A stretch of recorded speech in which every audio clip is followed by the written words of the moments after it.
Welcome to Naresh academy. Union public service commission మరియు Andhra Pradesh public service commission group 1 and group 2 సంబంధించి మార్చి 27, 2025 తేదీ సంబంధించి current affairs వివరణాత్మక విశ్లేషణ. తెలుగులో 1.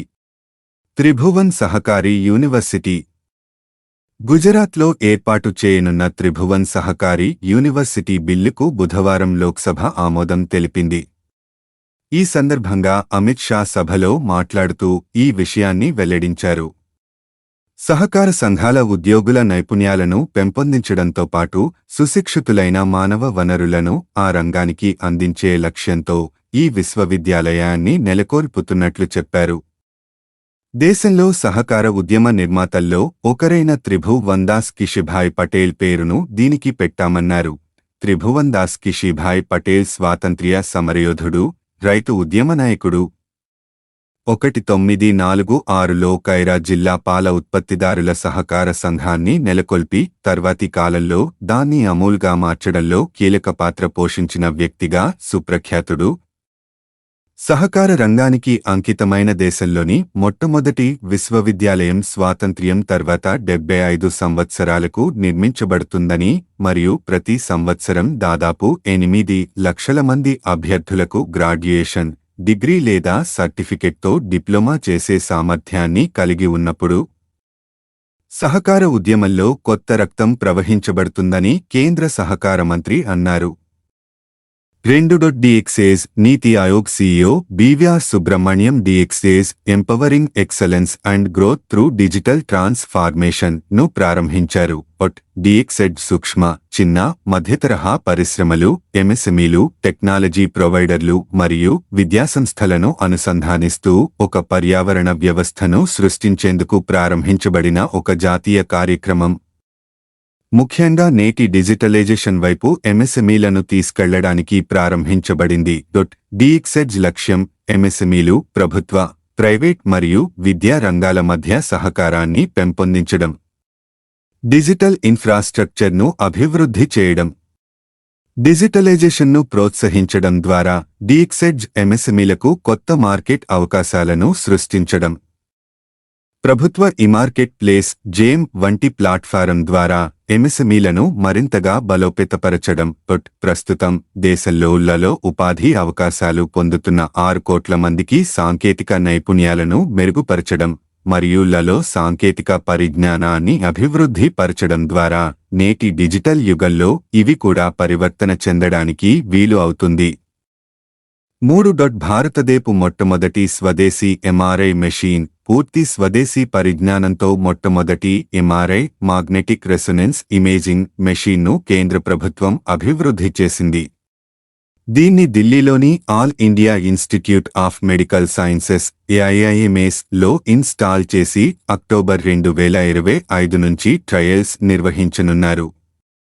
ఇప్పటివరకు ఎంఆర్ఐ మిషన్లను మరియు వీటికి సంబంధించిన విడిభాగాలను దాదాపు 80–85% ఇతర దేశాల నుంచి దిగుమతి చేసుకుంటున్నా. దీంతో వైద్య చికిత్సల ఖర్చులు పెరిగి ప్రజలపై భారం పడుతోంది. అయితే ఇప్పుడు ఈ స్వదేశీ ఎంఆర్ఐ మెషీన్ చికిత్స ఖర్చులు తగ్గుతాయి, ఇతర దేశాల నుంచి చేసుకునే దిగుమతులపై ఆధారపడటం తగ్గుతుంది. పనిచేసే దీనిని ఎలక్ట్రానిక్స్ అండ్ ఇన్ఫర్మేషన్ టెక్నాలజీ మంత్రిత్వ శాఖ మేటీ ఆధ్వర్యంలో స్వయం ప్రతిపత్తి సంస్థ Sameer society for applied microwave electronics engineering and research అభివృద్ధి చేసింది. ఈ ఎంఆర్ఐ మిషన్ డిసెంబర్ 2014లో ప్రారంభమైన నేషనల్ మిషన్స్ కానేరా స్వదేశీ చుంబకీయ అనునాద్ చిత్రనేక్ రాష్ట్రీయ అభియాన్ కింద అభివృద్ధి చేయబడింది. 4. వరల్డ్ థియేటర్ డే 2025 ప్రపంచ రంగస్థల దినోత్సవాన్ని వరల్డ్ థియేటర్ డే ఏటా మార్చి 27న నిర్వహిస్తారు. నాటకాలు, కళల ప్రాముఖ్యతను ప్రజలకు తెలియజేయడం ఈ రోజు ముఖ్య ఉద్దేశం. రంగస్థలం అనేది వివిధ లలిత కళల కలయిక. ఒకప్పుడు వినోద పరిశ్రమలో రంగస్థల నాటకాలు ముఖ్య పాత్ర పోషించేవి. అయితే మారుతున్న పరిస్థితుల దృష్ట్యా సమాజంలో వాటికున్న ఆదరణ నానాటికీ తగ్గుతోంది. చారిత్రక నేపథ్యం ప్రపంచ రంగస్థల దినోత్సవాన్ని 1961 మార్చి 27న మొదటిసారి ఇంటర్నేషనల్ థియేటర్ ఇన్స్టిట్యూట్ (ITA) నిర్వహించింది.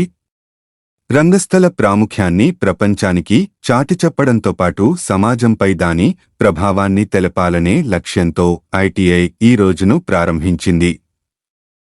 ఆ ITA అనేది ప్రపంచంలోనే అతిపెద్ద నాటక ప్రదర్శన సంస్థ. దీన్ని United Nations educational scientific and cultural organisation (యునెస్కో) 1948లో స్థాపించింది. 5. ఆసియాలోకెల్లా అతి పెద్దదైన తులిప్ పూదోట. ఆసియాలోకెల్లా అతి పెద్దదైన ఇందిరాగాంధీ స్మారక తులిప్ పూదోటను బుధవారం పర్యాటకుల సందర్శనార్థం తెరిచారు. 50 హెక్టార్ల విస్తీర్ణంలో 17 లక్షల పుష్పాలు వికసించిన ఈ తోట వర్ణరంజితంగా శోభిల్లుతూ చూపరులను మైమరపింపజేస్తోంది. దాల్ సరస్సుకు జబర్వాన్ కొండలకు మధ్య ఉన్న ఈ తోటను తెరవడంతో ఏటా కశ్మీర్లో పర్యాటక సీజన్ ప్రారంభమవుతుంది. జమ్మూ-కశ్మీర్ ముఖ్యమంత్రి ఒమర్ అబ్దుల్లా ఈ దఫా తులిప్ పుష్పాల ప్రదర్శనను ప్రారంభించారు. అనంతరం తోటలో సరదాగా విహరిస్తూ సందర్శకులతో ముచ్చటించారు. ఈ సందర్భంగా ఆయన మాట్లాడుతూ, తులిప్ తోట కశ్మీర్ సౌందర్యానికి ప్రతీక అని, ప్రకృతిని ప్రేమించేవారికి ఇదొక ప్రత్యేక ఆకర్షణ అని అన్నారు.